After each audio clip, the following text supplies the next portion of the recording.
From UFOs to psychic powers and government conspiracies, history is riddled with unexplained events. You can turn back now or learn the stuff they don't want you to know. A production of iHeartRadio.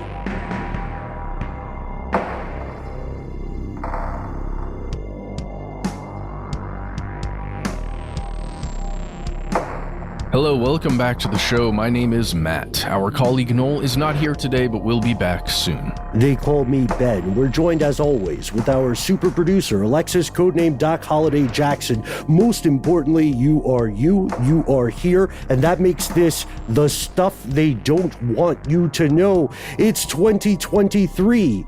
It's strange news. One of at least our favorite segments on the show. We hope you feel the same way. Matt, man, were you one of the guys who was politely, 100%, who was politely responding to Happy New Year messages by saying the calendar's cartoonish and arbitrary, but I feel you and I believe in you? I had way too many mini conversations about that over the holiday season this year, just accidentally, and I didn't even mean to, man. I would blurt it out and just have a conversation about Julius Caesar and his calendar and like the days that were stolen from all of us, and winter solstice. It was basically just a bunch of keywords from our conversations, and I would just blurt them out in a salad. It was fun. People are into it. Yeah. And, with all due respect, and I mean that objectively, respect up to a certain threshold, the calendar is, as we discovered in some previous explorations, the human calendars are some of the earliest technology that human beings have created. And I had a lot of those similar conversations, Matt, where I would be talking with people, random people, actually, some strangers who had listened to our earlier episode you and I did on the calendar heist back in the day in the United Kingdom. And one of my favorite responses was from an old school vet who we'll call Rosario. And he said, yeah, I know it makes sense, but you call it what you want. Everybody has to agree. We got to move as a unit. The whole world needs to say it's Tuesday when it's Tuesday. And I thought, hard to find fault with that. Yeah. It's just we've got this weird rolling Tuesday thing that happens, right? And right. Tuesday kind of rolls around. It's weird. Yeah. And there's this interesting problem, right, of scale.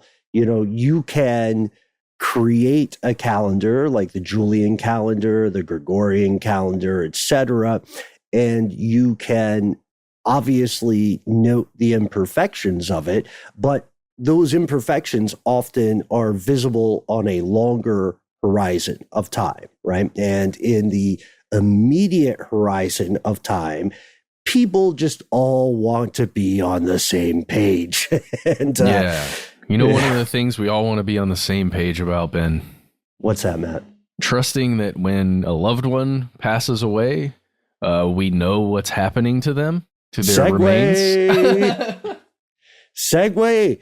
And here we are, off to the races. Yes, that should be something that most people can reasonably assume, right? If and we talked about this in the past with body brokers. We talked about this in a couple of other stories about, that guy in Georgia that we brought up a couple of times.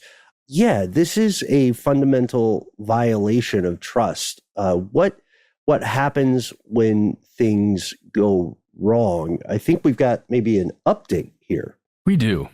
We have an unfortunate update about a particular place, a business that was operating in a couple of different ways. So let's head on out to Montrose, Colorado. I think that's how you would say that. It's about a 5-hour drive southwest of Denver, like 265 miles or something by road, not as the crow flies. This place, one building, two businesses. The first business was called, or known as, Sunset Mesa. It was a funeral home.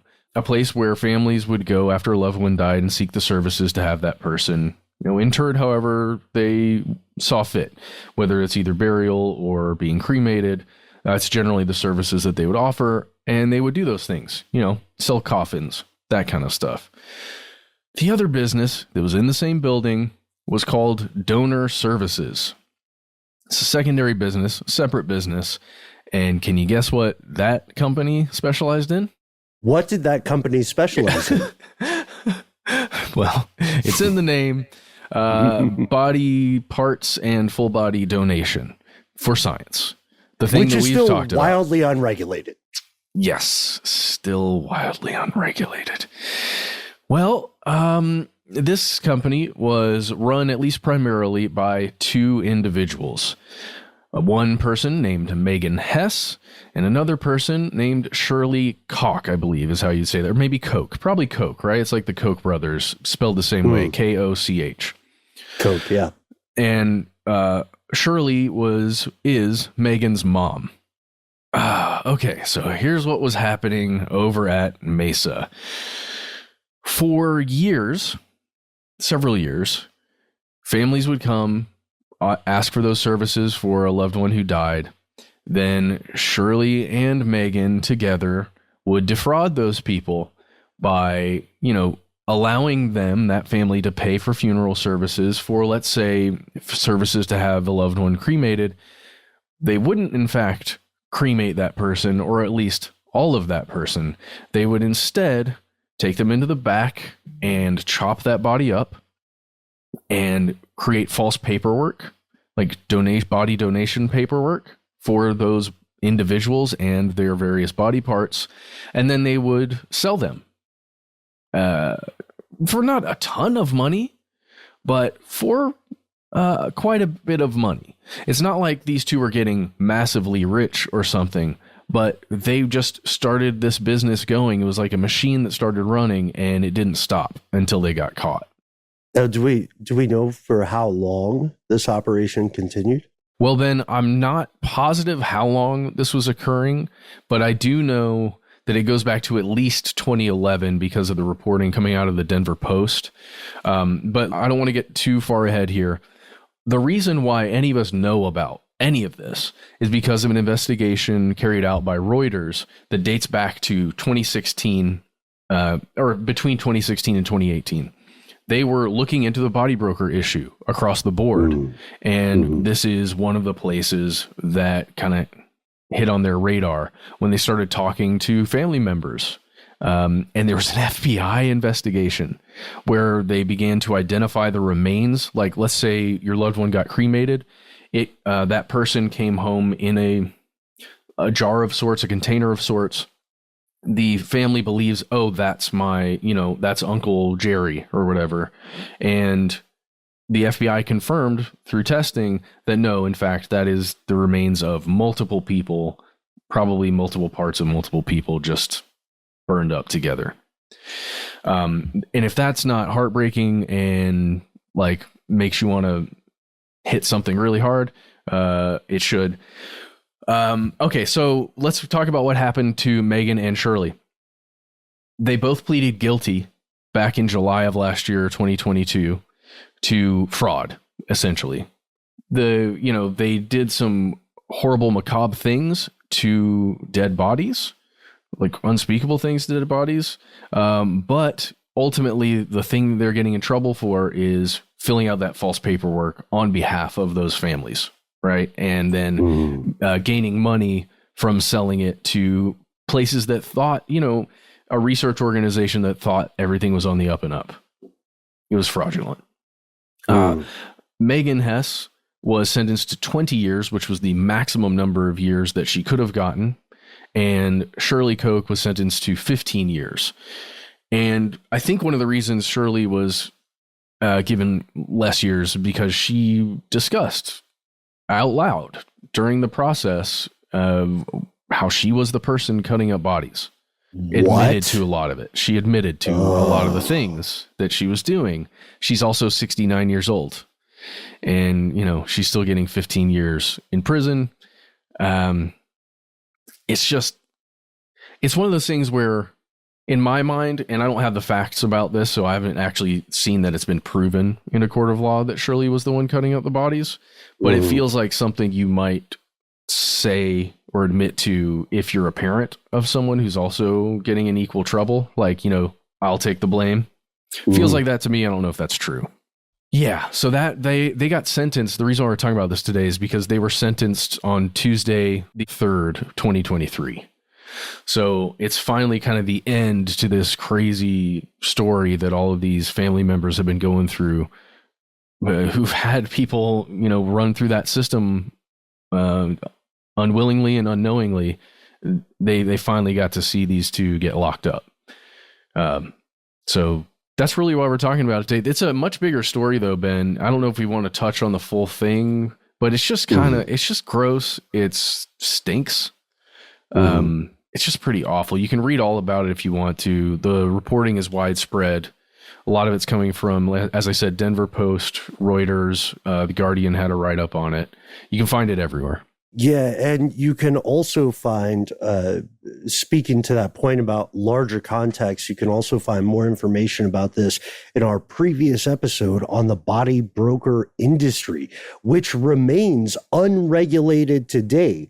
Remains is not a pun, and anybody who treats that as a pun, you should feel bad. So the issue too is that, to be quite concrete about this, just because this one group of folks got convicted, it doesn't mean that the families have a happy ending. It is virtually impossible to trace the to trace the timeline for each body part that got sold or trafficked. I would use the word trafficked anonymously, right? The people who are receiving this stuff, it reminds me a little bit of the museum problem, Matt. The idea that a museum procurer or curator can say, well, we did our due diligence, and these people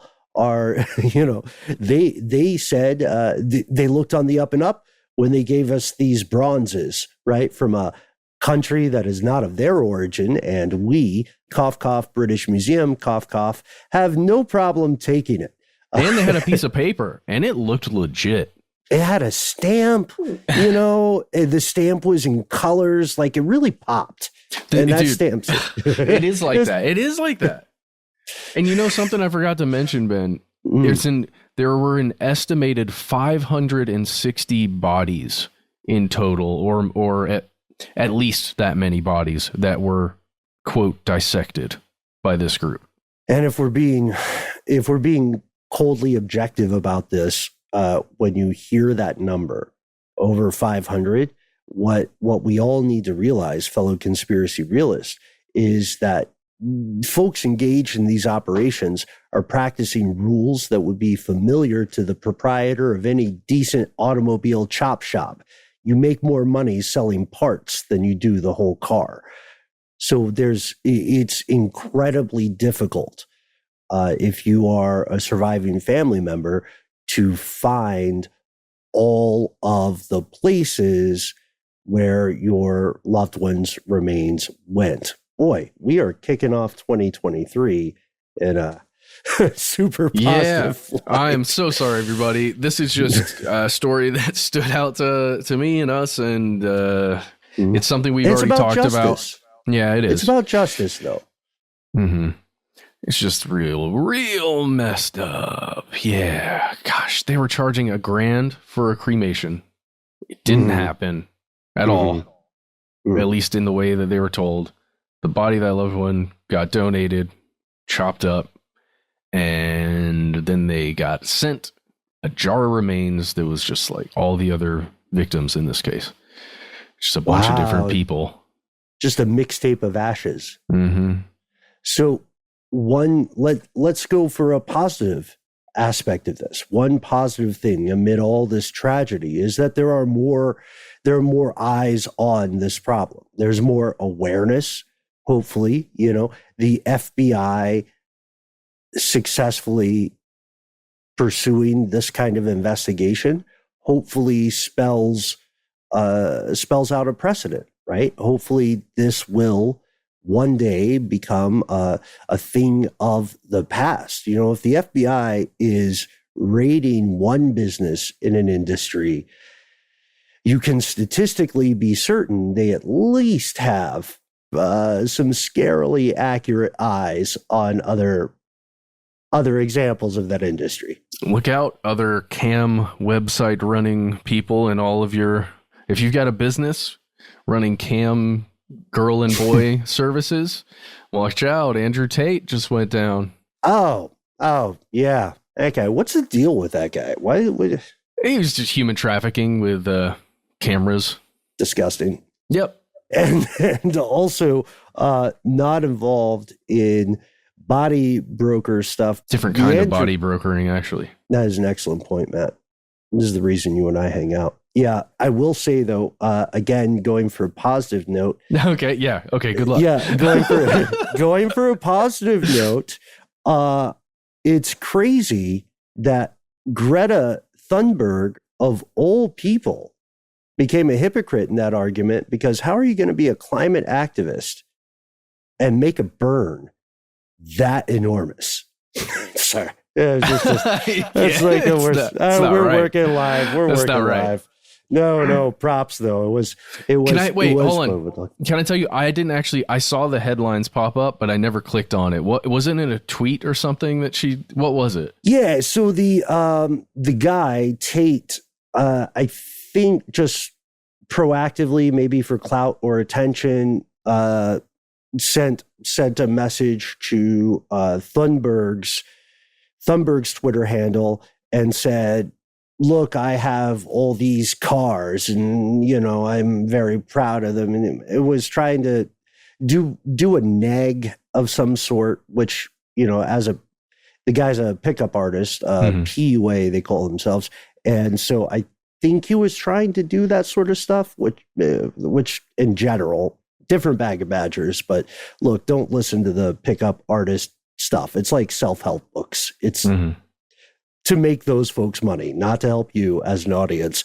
And then she responded with something like, yeah, send an email to me at smalldickenergy@something.com. And it burned him so bad that he made a response video, which was supposed to depict him in his version of a successful life. And he messed up the same way Tracy Jordan messed up on 30 Rock, which is he was eating pizza, and from the pizza boxes, authorities were able to track his location. Yes, sir, and it sealed the deal on the human trafficking arrest. Oh, I didn't even know that. I did not know that. Well, he's got big small brain energy, you know. And then Thunberg came back and said, this was the brutal, like, finisher move. If we're talking MMA, she said, you know, like when the refs are trying to hold you back and you got to knock one more in. Thunberg said something along the lines of, this is what happens when you don't recycle your pizza boxes. That's so King awesome. moves. King moves. Wow. Yeah. Hey, that's a positive note. We should go to break. I feel good.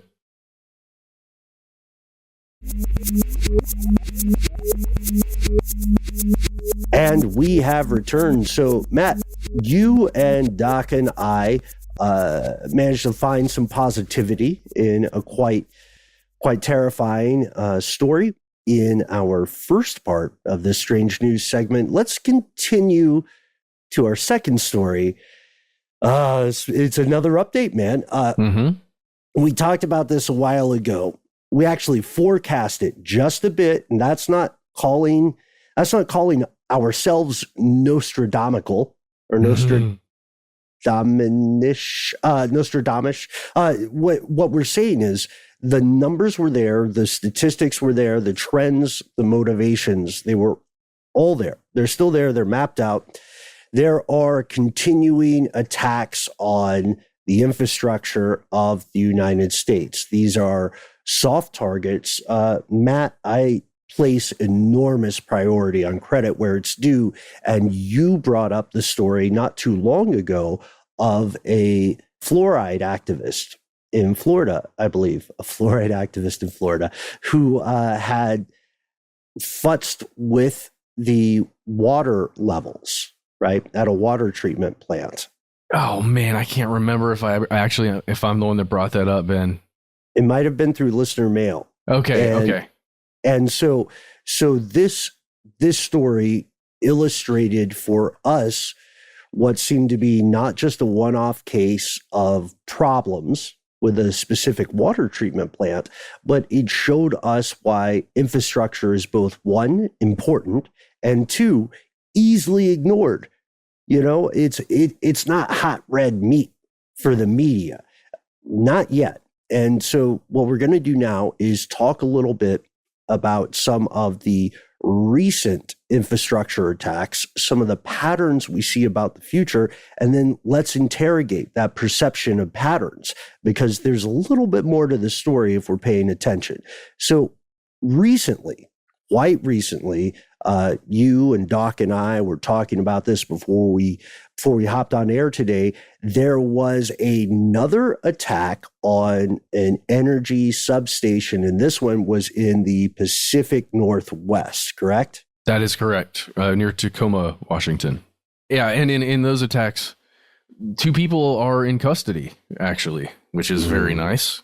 For quite a while, at least on Christmas Day, and the following day on December 27th last year, it's weird to say, they were still trying to figure out who the heck was attacking substations and power stations near Tacoma, but they finally got somebody.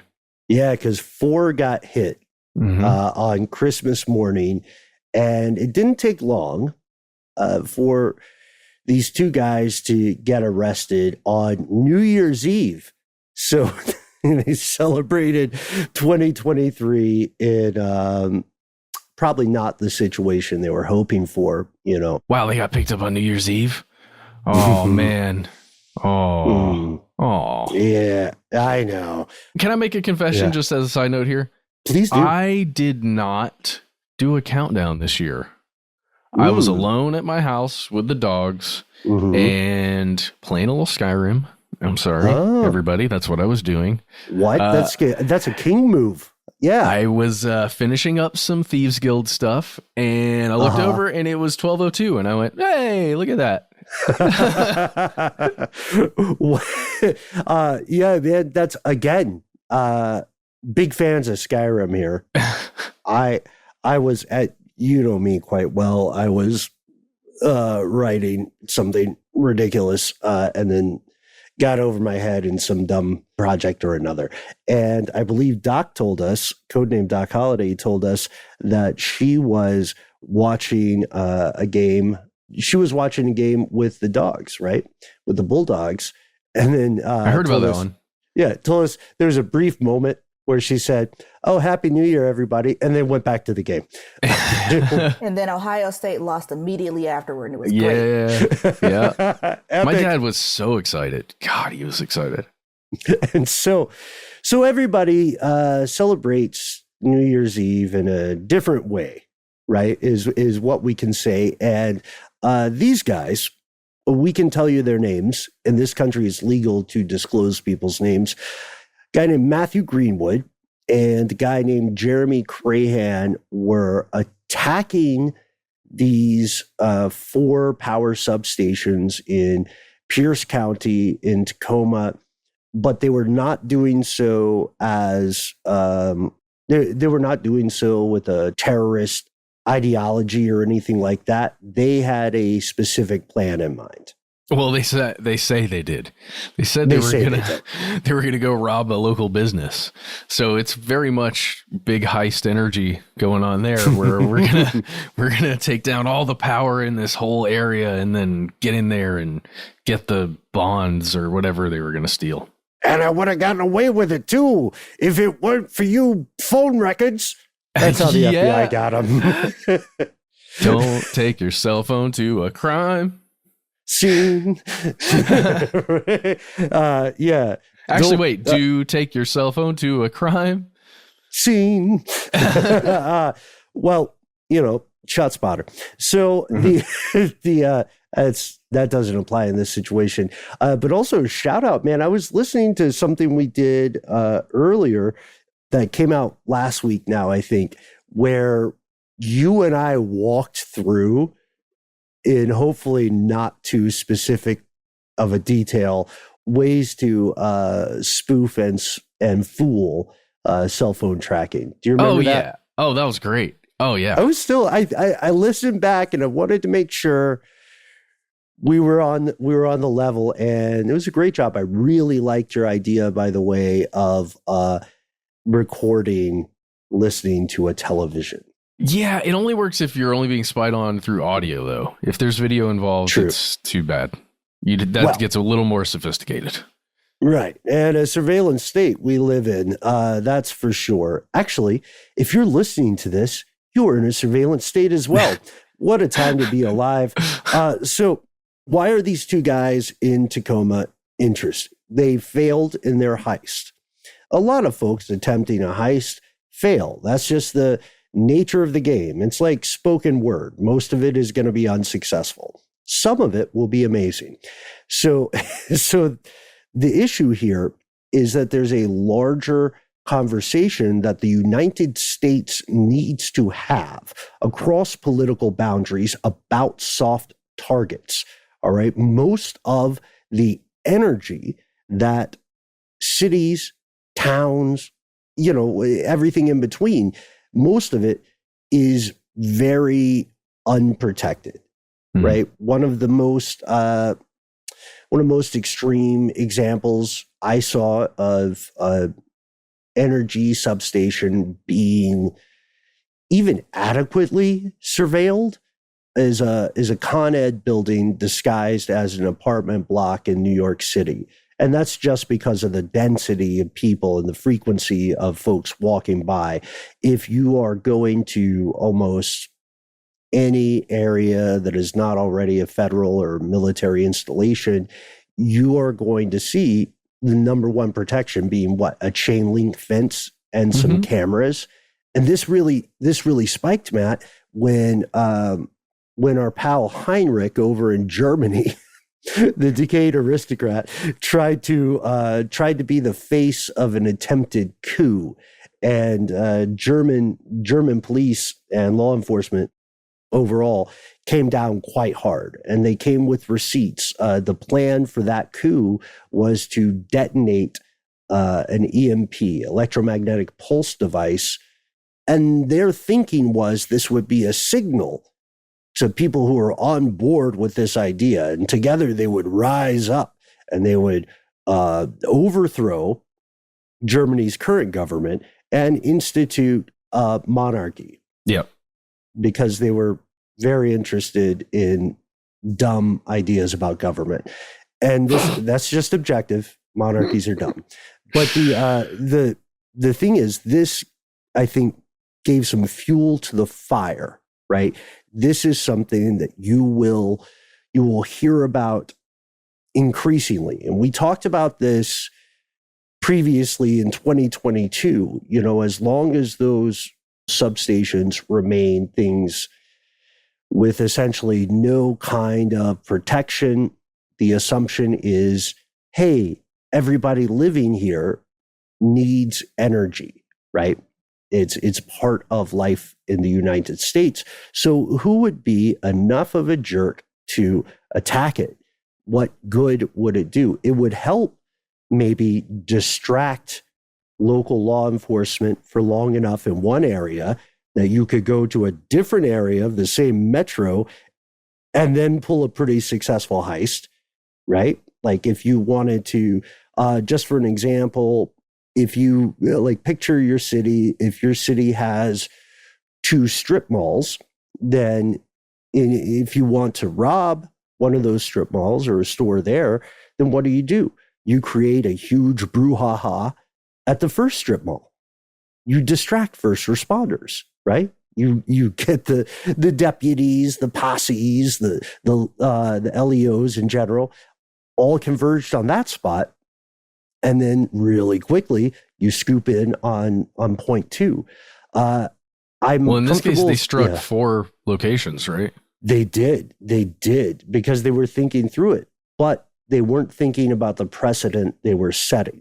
This means that kind of tactic is going to be readily apparent to anyone paying attention, not just in the US, but in other parts of the world. And make no mistake, without providing solid proof, I'm virtually certain that intelligence agencies and state actors have deployed similar tactics in the past. We just saw in the war that's occurring in Ukraine right now.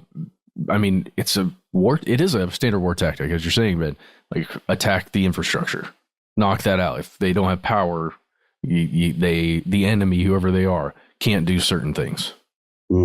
Yeah, it's true. And I'm talking about the even the fishier side of it, which is the plausible deniability side. Oh, totally. Right? Yep, yeah. Totally.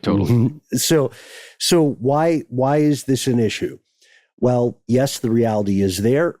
These are targets. These are easy targets. And unless something changes, as the U.S. infrastructure continues to decay, right, there will be more opportunities for attack. They will likely be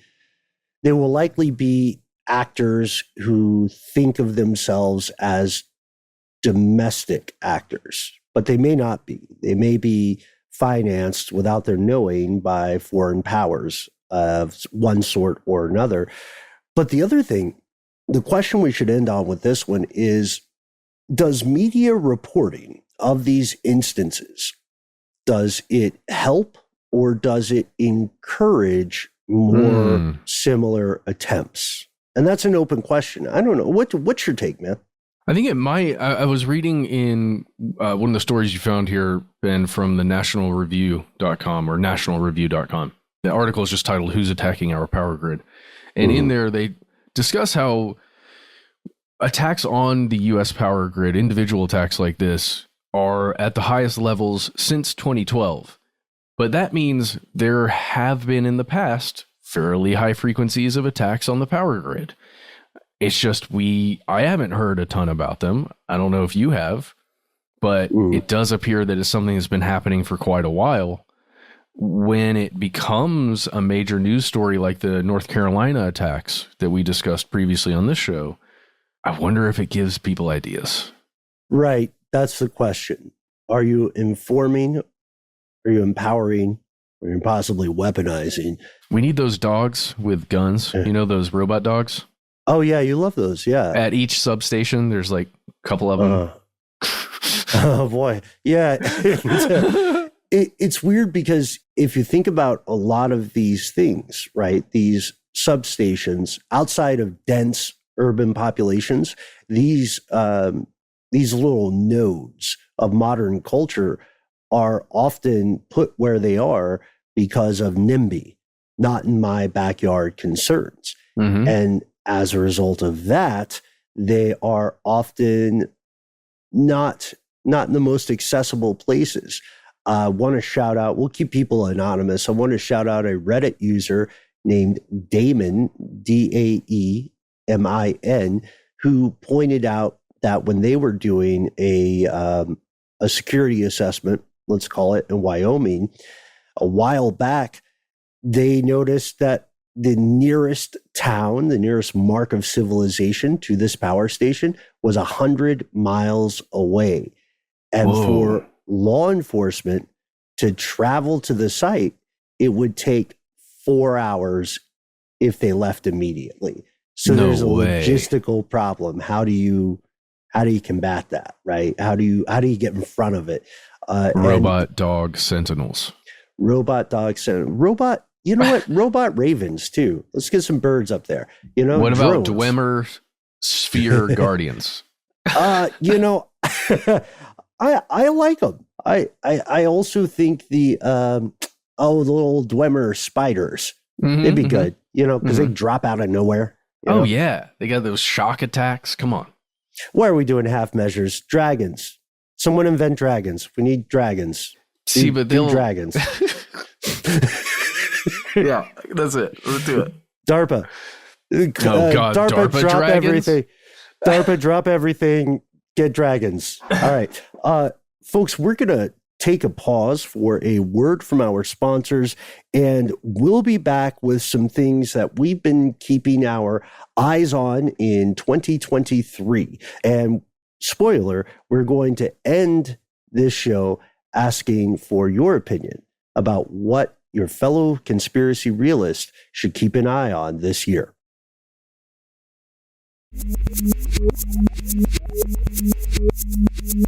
And we've returned. Full disclosure, folks. I don't know about you, Matt, but I'm sensing a lot of hostility toward Ohio State from the good codename Doc Holliday, and I didn't even ask her about it during the break because I'm not up to date. I don't know about the villainous past of Ohio State.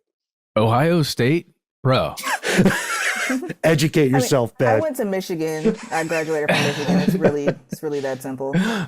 Just kidding. I know nothing about it. And my mom also graduated from Michigan, so I was like raised to hate Ohio State. In fact, Ohio State actually like sent me a letter my senior year in high school because I got a really high score on my ACT. So I had some different colleges like, sending me, like offer letters. And so like Ohio State sent me a letter offering me a full scholarship, and I burned it. No. You burned it? Yeah. Amazing. Dang. I put it in the fireplace. It's not an exaggeration. This actually happened. It's too real. It's too real out here. 2023. Okay. So thank you for that information. Wow. I am continually amazed, and I don't know, this kind of information, Matt, it's the sort of stuff that I think makes a lot of us feel centered in our communities in which we live.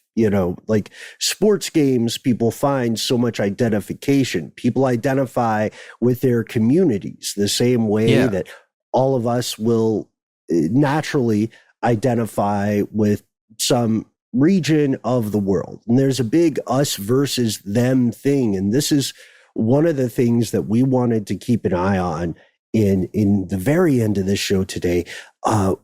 We're calling this 2023 Things to Keep an Eye On.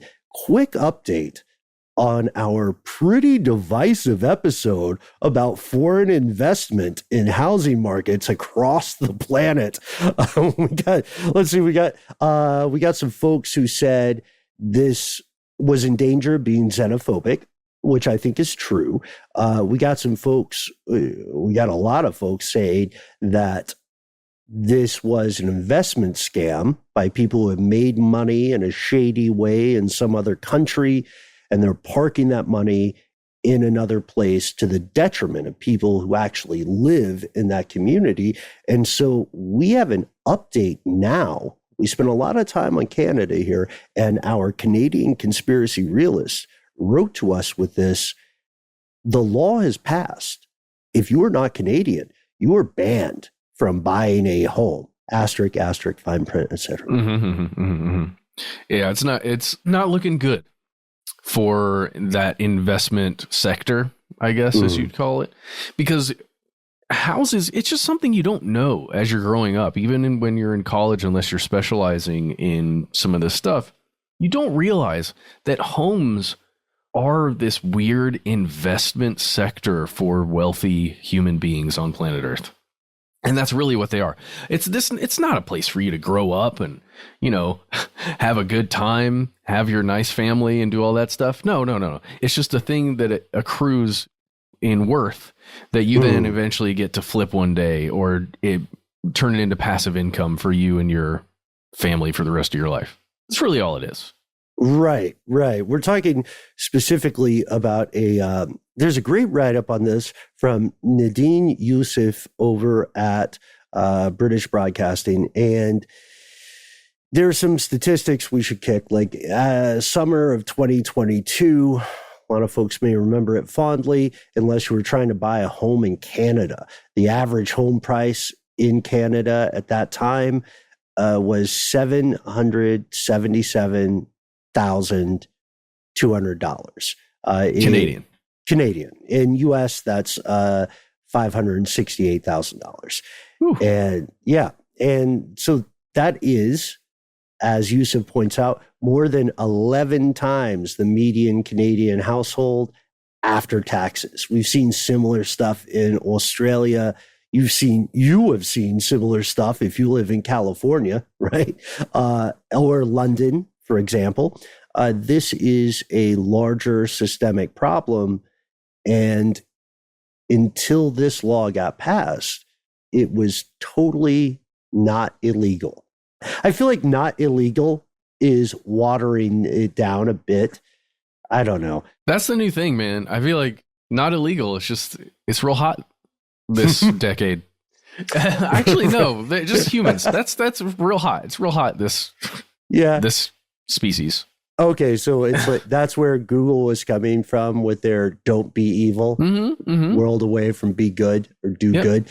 Well, okay, so I'm bringing this up. This is a thing to keep an eye on because I imagine more countries are going to do things similar to this. You know, we have to remember that other countries already have laws banning foreign ownership and have had those laws for quite some time. Thailand would be an excellent example.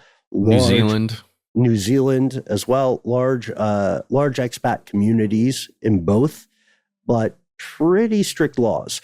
And I wonder, Matt, whether this leads us to a larger trend over 2023 of increasing sort of us versus themness, right? Like you told me this story and I wasn't aware of this update until you kicked it right before it went on air.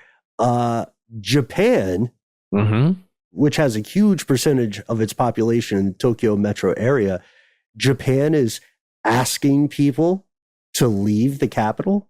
Dude, they've been asking people to get the heck out of Tokyo for a long time. And they also said, we'll pay you. Like, seriously, we will give you lots and lots of yen and you can get out. Thank you very much. The problem is their campaign has not been successful at all. You may ask, why are they doing that? And it's because Tokyo in general is just super overcrowded, at least compared to most of the rest of Japan in the more suburban areas that exist out there, where populations are just dwindling. Completely dwindling. CNN Business had a great article titled "Tokyo is so crowded, the government is paying families to leave." And they mentioned that the country of Japan is offering families $7,700 US per child if you're parents to move to less populated areas on the island or in the country. So it's really, that's pretty good. I mean, let's say you got 2 kids. Wow, that's over $15,000 US or 2 million yen. Not too bad.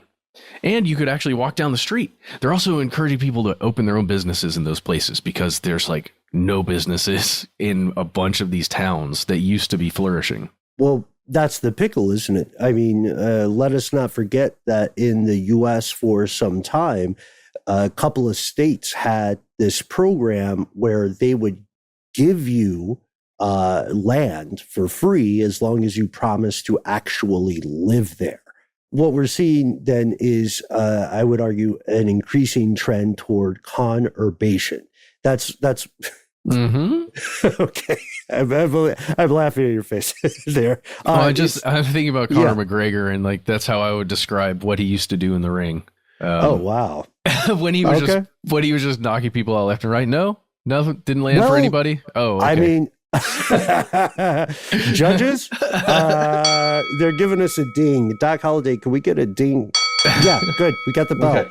Well done, Matt. Conurbation is just the concept of a metro area with a tie on to sound fancy. And as we have discussed for several years, actually for quite a few years now, the majority of the human species has lived in cities. That's just a numbers game. So the prospect of telling someone to go live outside of a city and try to be, on the forefront of resurrecting that area economically That is one of those things where I imagine you would get 80% of people to agree with it in principle, but how many would actually go and do it? You know what I mean? Well, we have some numbers for you here. Yeah, we do. Okay. So Tokyo as a city is the 5th most expensive city that you could live in. Okay. That's one of the major reasons they're doing this. Same reason why. In the world. In the world, yes. Not in Japan. In the world. And Japan, as we said, has been trying to do this for quite a while. There have been numerous attempts to get individuals and families out of Tokyo and into these other places that are more or less unoccupied. And let's see, the last time, or at least the best information I have right now, there was a plan where they were offering 300,000 yen per child for a family to relocate, or for a single person or couples, right? And that was the whole thing where they were offering to help get businesses going. Here we go. In the first year that they launched this, where they were offering people money to leave. Yeah. They had 71 total households that participated and actually got out of Tokyo.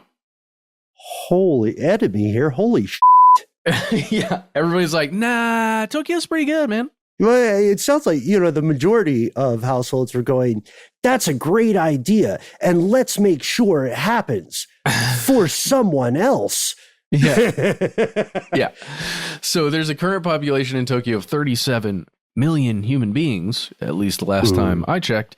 And to have only 71 households move out, not great. In 2021, 1,184 households moved out. So a little better, but not even a fraction of a drop in a bucket. It's difficult. As you know, Matt, Doc Holliday, I have spent some time in various situations in South Korea. And one thing that sticks with me about that is the capital there, Seoul, is considered the best place to live by the majority of population. And it's not that idea is not founded on some vague abstract concept. It's founded on things like opportunities. Where do I get a better life for my kids? Where does my business have a chance of success? Where can I find a job in some other business? And even though Seoul remains, as of the time of this recording, even though Seoul remains under very dangerous potential threat from the neighbors to the north, people still make that choice. So much so, in fact, that I've heard people refer to moving away from Seoul as stepping down. So it may be seen, and again, the three of us are not native residents of Japan, so it may be seen as taking a step down to move away from this capital city. And look, folks, if you're not from the United States, just to be very clear about this, most people who live here don't want to live in the capital. They don't want to live in Washington, D.C. It's just a pain in the ass. You know what I mean? There you go. Okay, it's the seat of some wonderful ideas and some terrifying ideas. But this is the toilet seat. I'm just joking. I'm completely joking. No joke left behind. But take our word for it. If you've never visited to the capital of the United States, it's not as cool as Tokyo. It's not as cool as Seoul. You know Singapore. what I mean? No, it's nowhere. It's actually not as cool as New York. I meet so many people who will argue that New York City is the cultural capital of the United States. And I think there's a pretty good case to be made there. But our big reason for bringing this up is that we're talking about the idea of increased nationalism, increased attention on where people would like to live versus where current power structures want them to reside. And that is going to be a big thing. Like, we just very, very obliquely outlined plans. And of course, there's the licensing system in mainland China that dictates where people can live or move, even pre-COVID. I posit to you that this kind of trend will continue. I see in 2023 a further restriction of free movement, just overall across the board. I don't know how extreme it'll be, but as climate migrants trend upward, which is inevitable, I think we're going to see a lot more restriction on movement, if not in 2023, then definitely in the coming years. Oh, for sure. There's a story over Christmas about migrants being dropped off at Kamala Harris's house. Is that right? I can't remember. Yeah. It's all politicized. Places. Yeah, it's politicized. It's a political goal. And again, when elephants make war, it's the grass that suffers. So regardless of ideology, everybody should be pissed on behalf of folks who were lied to and misled and trucked up somewhere and treated like props instead of human beings. I don't know, man. Let's end on something funny. Let's end on a right. small time heist, because as you and I know, this strange news, part of what we're talking about, is a pretty good lead into an episode that you and I are doing about overpopulation, fact and fiction. Oh, I can't wait. And speaking of overpopulating things, painful segue, we have even more stories to keep an eye on in 2023, but we're going to call it a day, or in my case, a sunrise for now. And we are going to return with more stuff they don't want you to know very soon. Big thanks to everybody, all of our fellow conspiracy realists who reached out. We can't wait to share some of your stories in our upcoming listener mail segment. In the meantime, give us your thoughts on the body broker industry. Give us your thoughts on the potential for continuing attacks on UFC infrastructure. UFC's. No, keep it Conor McGregor.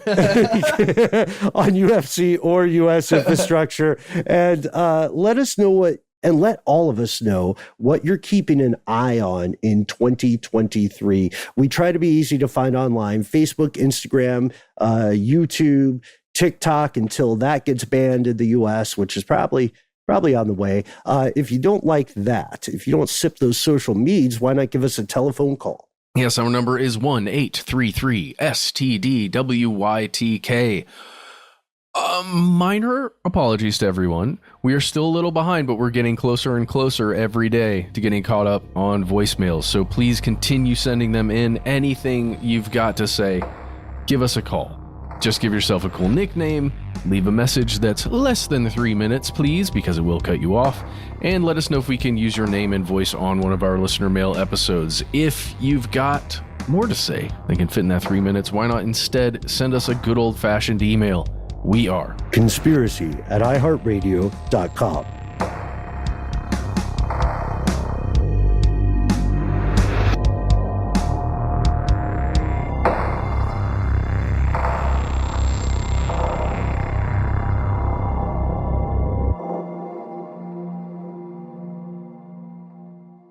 Stuff They Don't Want You to Know is a production of iHeartRadio. For more podcasts from iHeartRadio, visit the iHeartRadio app, Apple Podcasts, or wherever you listen to your favorite shows.